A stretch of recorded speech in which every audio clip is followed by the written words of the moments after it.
this game with you. I'm not going to sit and talk about I'm not going to play this game with you. Because there's no way we're going to have a conversation. We're not going to have a conversation with you. I'm here to tell you stop playing with me. You know what? I should have made you wait for the blowout. And I'm glad you can't, yeah, because you can't. And I'm running. Bitch, you just did. Ain't nobody to run from. Atlanta had seen plenty of chaos, but nothing could have prepared the city for the tension that swallowed the room when Rasheeda and Yandy finally locked eyes under those brutal studio lights. This wasn't just a reunion. This was history unfolding in real time. The producers who thought they had mastered every twist in the book looked shaken. The cast who had spent years perfecting the art of shade sat frozen. And even the fans, those veterans of every betrayal, every public meltdown, knew instantly that they were about to witness something that would stamp itself into the culture forever. The moment Rasheeda walked in, 4 hours late, chin raised high, lips pressed into a sharp line, it was clear she wasn't arriving to play a role. Her lateness wasn't dramatic flair. It was the delay of a woman boiling with rage, running through lines in her head like weapons polished for battle. Across from her, Yandy sat in unnerving silence. No tapping, no whispering, no nervous movements. Just stillness. The kind of stillness that dares a storm to break against it. And when fans at home leaned closer to their screens, they didn't see weakness. They saw calculation. Because anyone who has watched Yandy long enough knows her silence is never retreat. It's precision, and precision cuts deeper than noise. The first strike came fast. Rasheeda firing accusations about obsession, podcasts, sly digs, and clout. Her delivery was sharp, her words clipped with anger, but beneath the force you could hear something slipping. The raw tremor of pride unraveling in real time. And then came the pivot. Yandy, leaning slightly forward, voice calm but surgical, dropped the line that turned the entire set into stone. Please, stop worrying about my man when yours had to swab your baby on TV. The sound of those words landed like glass shattering on marble. Heads whipped around, mouths dropped open, producers froze in the corner with their headphones pulled tight, and fans watching at home screamed into their phones like they had just witnessed an explosion. That was the infamous DNA drag. The red that wasn't just a clapback, but an incision, slicing directly into the one chapter of Rasheeda's story she could never bury. Because no matter how many boutiques she opened, no matter how many seasons she survived, the image of Kirk Frost swabbing his own child on national television remained burned into the archive of this franchise forever. Desperate to claw her way back, Rasheeda tried to laugh, tried to dismiss, tried to cover her wounds with insults. She called Yandy dusty, told her to run back to New York, told her she didn't belong in Atlanta. Her words flew like fists in the dark, but none of them landed, because every syllable echoed against the walls of her own history. The fans online didn't cheer, they winced. They remembered the hot tub disaster, the carousel of mistresses, the endless apologies from Kirk that never meant anything. Rasheeda tried to hold her crown high, bragging about ratings and survival, but the people didn't see royalty, they saw shackles. And then Yandy, calm as ever, whispered the 4 words that detonated louder than any scream. "Don't throw stones here." That whisper wasn't loud, but it traveled like a bullet through every corner of the room. By the time the infamous hat scene hit, the battle lines were already carved deep. Rasheeda, desperate to prove her authenticity, slammed a cap onto her head shouting that she was the real Atlanta. Her voice cracked. Her hands trembled and the camera zoomed in, exposing every fracture in her armor. And then, with surgical calm, Yandy pulled out her own ATL cap, slid it on with an ease that looked effortless, and said, "This is Atlanta." Those 3 words were nuclear. Cast members chuckled under their breath, producers smirked, and social media erupted instantly. Memes were born in seconds, side-by-side shots of Rasheeda's trembling hands against Yandy's composure. What Rasheeda thought would be her claim to authenticity turned into a living reminder of the difference between shouting for a crown and being handed one. The cracks in Rasheeda's mask were wide open now. She went lower, dragging Yandy's relationship, mocking her for not having a marriage license, claiming her man didn't even like her. Her voice grew louder, her tone sharper, but her words sounded emptier with each swing. Even the producers shifted uncomfortably, unsure whether to intervene or let the cameras devour the mess. And through it all, Yandy sat still, letting the storm scream around her until she delivered the line that silenced the world. "I don't need paper when I've got respect." And respect is something you'll never have. Not while your husband's mistakes are your legacy. Those words didn't just cut, they destroyed. Fans online crowned it instantly, the coldest read of the season. When Yandy pulled out her phone and replayed the infamous hot tub clip, the set fell into suffocating silence. Rasheeda's face drained as the footage glowed on screen, the ghosts of her humiliation clawing their way back into the light. Cast members shifted uncomfortably. Some covered their mouths, others just stared. Twitter, TikTok, Instagram, they lit up within minutes. The memes, the edits, the clown emojis, the captions, they all came crashing down, not just on Rasheeda's storyline, but on her legacy. And through it all, Yandy never raised her voice, never lost her calm, never broke her poise. She didn't need to. The truth was loud enough. The room was heavy even when the cameras paused, like the walls themselves were holding their breath. And the producers scrambled to shift the energy with lighter questions, but the atmosphere refused to bend. Every time the camera panned across Rasheeda, her posture screamed tension. Her arms were locked so tight against her chest that her knuckles looked bone-white, her chin pushed forward like armor, and her eyes darted in sharp movements as if searching for a way to control the narrative slipping through her fingers.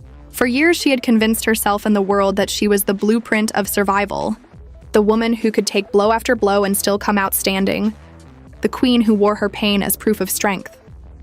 But under the glaring lights of that set, survival no longer looked like strength. It looked like shackles. Every breath she took was heavy with the memory of receipts she couldn't erase, the ghost of a swab, the shadow of a hot tub, the reruns that refused to fade. And across from her, Yandy sat perfectly still, her calm more suffocating than any outburst. She wasn't rattled, she wasn't shaken, she wasn't even defensive.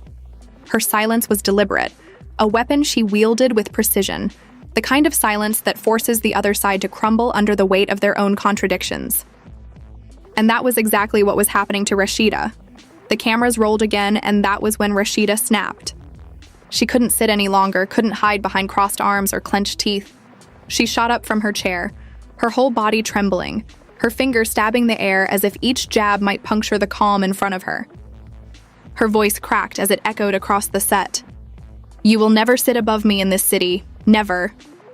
It was meant to sound like thunder, but what the room heard was desperation, a woman trying to convince herself of her own words. And when her declaration finally hung in the air, heavy and shaking, Yandy tilted her head just slightly, eyes cool and unblinking, and replied in a tone so calm it sliced deeper than any scream. "Respect isn't about the city. Respect is about truth, and truth doesn't lie, even when you do."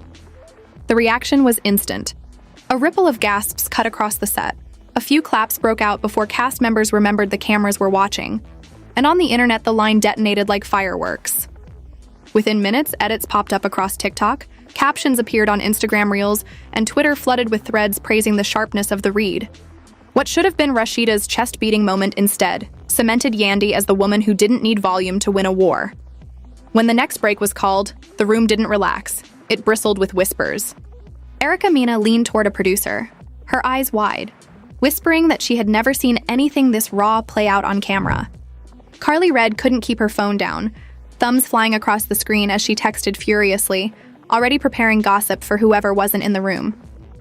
Even Scrappy, who normally turned every tense moment into a joke, sat back in silence, his arms folded across his chest, his face unreadable.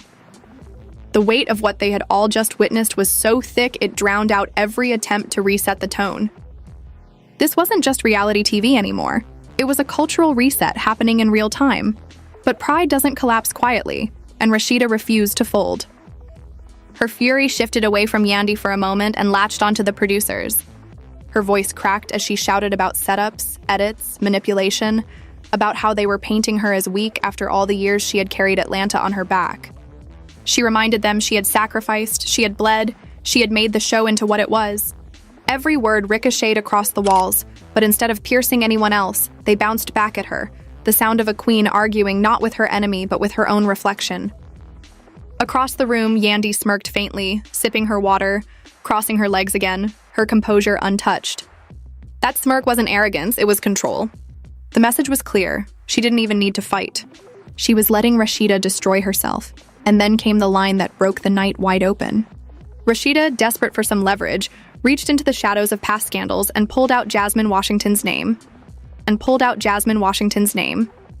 She threw it into the conversation like a grenade, trying to paint Yandy as two-faced, to stir suspicion that maybe she wasn't as polished and loyal as she seemed. But instead of detonating, the grenade rolled harmlessly to the ground. Yandy leaned forward, calm as a surgeon about to deliver the final cut, and asked the question the fans had been waiting for. Why do you have all this energy for me but none for Kirk? Why is it easier to call me Dusty than to call him disrespectful? Silence swallowed the entire set. Not the awkward silence of people waiting for someone to speak. The heavy silence that comes when truth has been spoken so cleanly, it leaves no room for reply. You could see the discomfort ripple across the cast. Carly Red covered her mouth with both hands, eyes wide like she couldn't believe what she had just heard. Erica Mena shook her head slowly, her gaze fixed on the floor. Even Scrappy muttered under his breath, "Damn!" the word dragging like it carried the weight of the whole moment. The camera zoomed in on Rasheeda's face, capturing every twitch of her jaw, every flicker of wetness in her eyes, every tremor in her breath. But she said nothing, because there was nothing to say. For over a decade, fans had watched her defend Kirk while he embarrassed her, humiliated her, broke her down season after season. They had seen her forgive, rebuild, and fall apart again. And now, in one devastating question, Yandy had forced her to face the hypocrisy out loud. You can scream over gossip, but you can't scream over truth. The fans watching at home erupted. Social media lit up with edits of the moment, captions blaring, "Why no smoke for Kirk?" TikToks replayed the line with dramatic music swelling in the background. Instagram Reels crowned it the realest line of the season, and Twitter threads declared that Yandy had just reset the rules of the reunion. For years, viewers had been begging for someone to say what she had just said. And now that it was out in the open, there was no putting it back. But Rasheeda didn't stop. Desperation drove her louder. She pounded the table, her voice raw, her throat straining, her eyes blazing with tears she refused to let fall. She screamed, shouted, cursed, anything to bury the silence under noise. But every word rang hollower than the last, bouncing off the walls and falling flat. The louder she became, the calmer Yandy looked. She didn't even raise her voice. She just let the silence eat away at every desperate scream, and the silence cut sharper than steel. Fans at home replayed it over and over, marveling at how one woman could collapse while the other sat perfectly composed, letting restraint become the sharpest weapon of all. When the producers tried once again to steer the conversation away, it was already too late. The battle had been decided. Rasheeda wasn't just losing a fight, she was losing credibility, losing her grip on the story she had fought to control for years. She turned her head to Kirk, her eyes begging him to step in, to save her, to be the man she had sacrificed so much to defend. And finally, after standing in silence for most of the night, Kirk stepped forward. But the moment he opened his mouth, the reaction was brutal. Cast members groaned audibly. Fans online erupted with laughter. One viral tweet captured the mood perfectly. Not the man with 3 earrings trying to play hero now. His reputation had been destroyed years earlier, and no defense could resurrect it.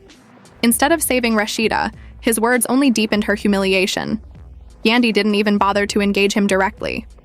She turned her eyes on Kirk for a long, piercing moment, then shifted her gaze back to Rasheeda and spoke words that would echo far beyond that stage.